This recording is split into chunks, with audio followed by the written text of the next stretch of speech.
Hi guys, and welcome to Forkin Allotment. This is our September sowing and growing guide.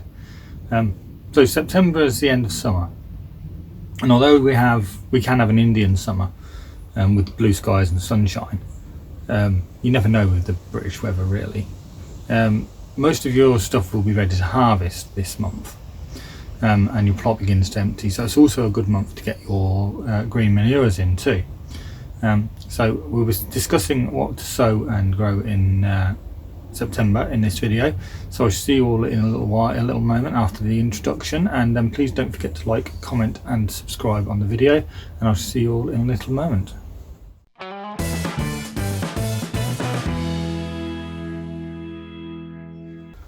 So what can we be sowing in September? Right, so outdoor sowing. We can sow any winter hardy spring onions such as white Lisbon. Make sure you get the winter hardy ones. We can also sow lettuce, such as winter lettuces such as Arctic King, and they'll be ready in early spring. We can also plant our autumn planting onion sets of wintering onion sets such as your Senchu yellow and such onions.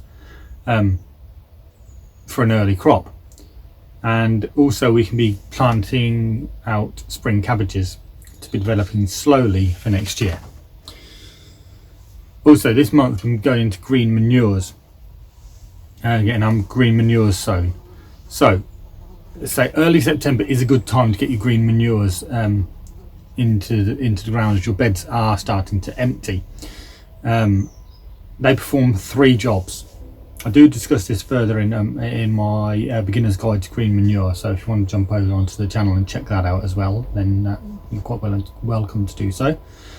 But first, they soak up any nutrients that would otherwise be washed away by the winter rains, and legume types such as winter tares actually fix nitrogen from the air, which also helps with the following crop that you're going to grow afterwards.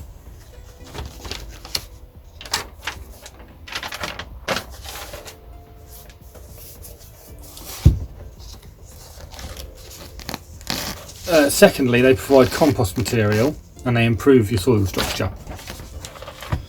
And the third and final point is that they prevent weed growth by smothering and crowding out the bed. So that makes less work for us, which is always a good thing.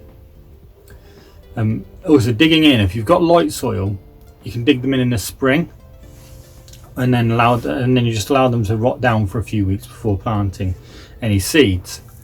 If you've got heavy soil, then you can dig in when you do your late autumn to early winter digging. Right, so cultivating this month, what we need to do is we need to be keeping on feeding our tomatoes, peppers and cucumbers.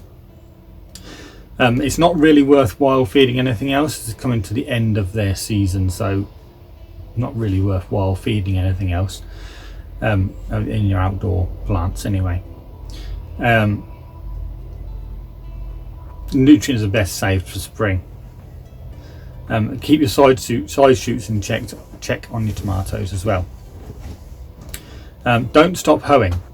It's better to hoe away the small weeds than it is to let them become established weeds and then have to deal with them at that point. As the saying goes, hoe when you see a weed and you'll never see a weed.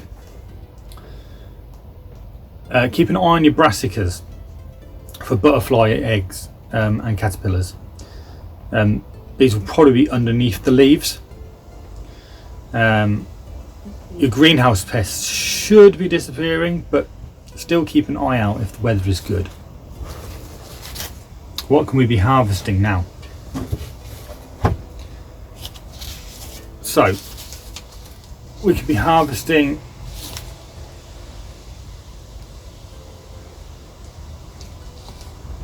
just one sec guys, not going to talk about harvesting yet. Composting. So September and October are the right time to work on your compost. Usually the cool compost bins will be partially decomposed material at the top and rotted compost at the bottom. So what you want to do is you want to take out the partially composted stuff on the top, and then take the rotted compost from underneath, spread it on the ground or pile it, put it in a pile to add to the base of trenches when digging over, to encourage worms to deepen your topsoil. The partially rotted stuff will go back into the bin along with your fresh green materials, preferably shredded, and some manure if you have it, and lime in layers. Once the heap is built, cover with cardboard or plastic sheeting or a tarpaulin, and we should be able to start the hot composting process before the cold weather comes in the winter. Fruit. So we can be tidying up our summer fruiting raspberries. We'll cut the canes off that are fruited and tie in the new shoots that will bear next year's fruit. The same with your summer fruiting strawberries. These can be attended to now as well. Cut off the foliage to about 1 inch off the ground.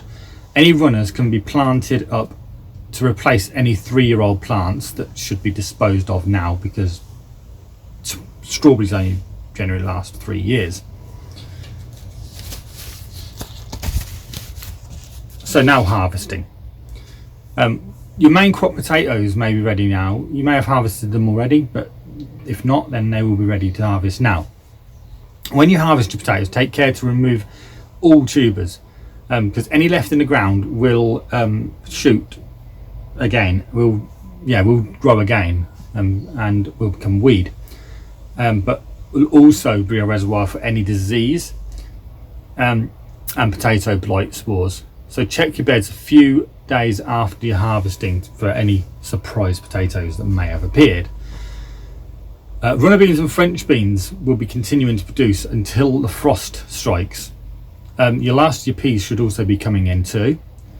With your beans and peas, compost the foliage, but leave the roots in the ground, because the nodules on the roots contain nitrogen, which is good for your following crop, especially if you're following on with brassicas.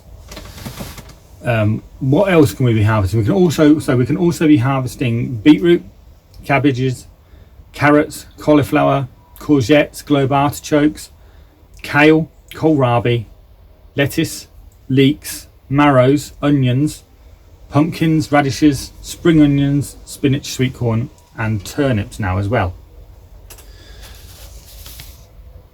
So on to growing in your polytunnel or greenhouse. So what can we be sowing in our greenhouse this month in September? So we can be sowing any winter salads really, but also radishes and turnips for baby turnips. Sowing into modules. We can also still be sowing into modules this month.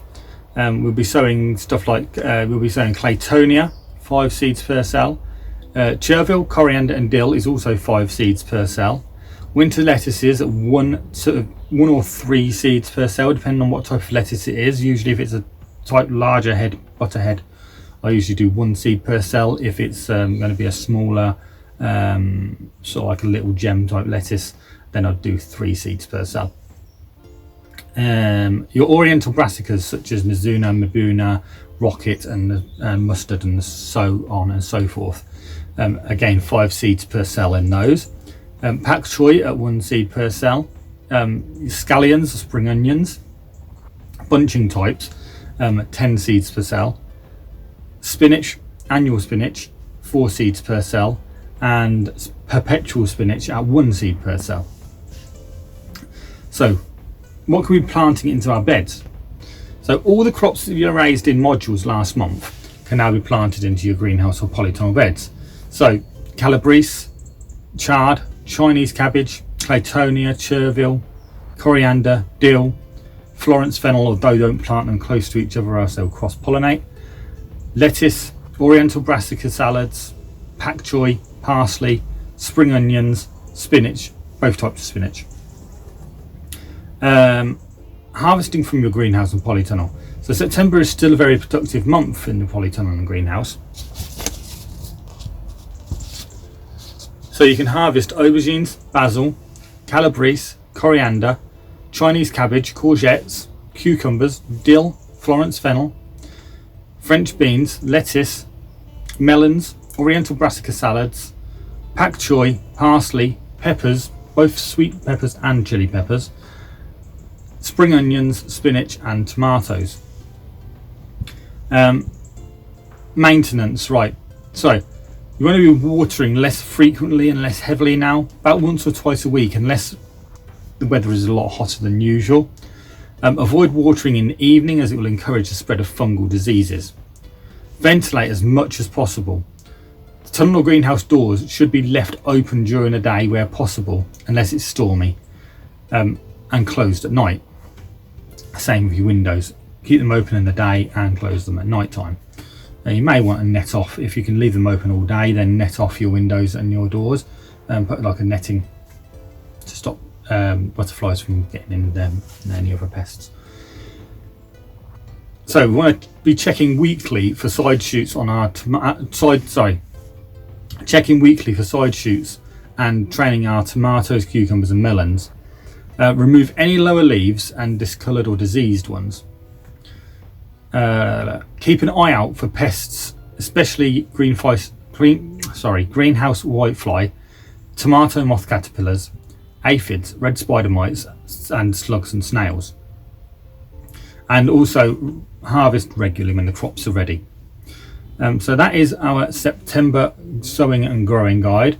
So thank you for joining me, guys. Thank you for watching the video. Please do like, comment and subscribe. If you do subscribe, please hit the bell so that you get my videos sent directly to your sub box. I will do a video of this every month of what we can be growing and sowing and growing in our plots every month. So if you'd like to subscribe to the channel, please do so that you would get those sent to your sub box. Also check us out on Instagram, Facebook and Twitter. We're also over there as well, and regular updates on there also.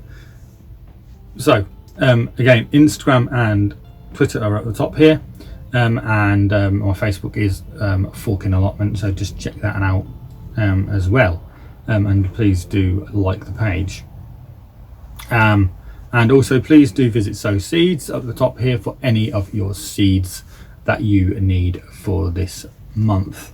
Thank you very much, and please do enjoy the rest of your month, and do enjoy sowing and growing in September.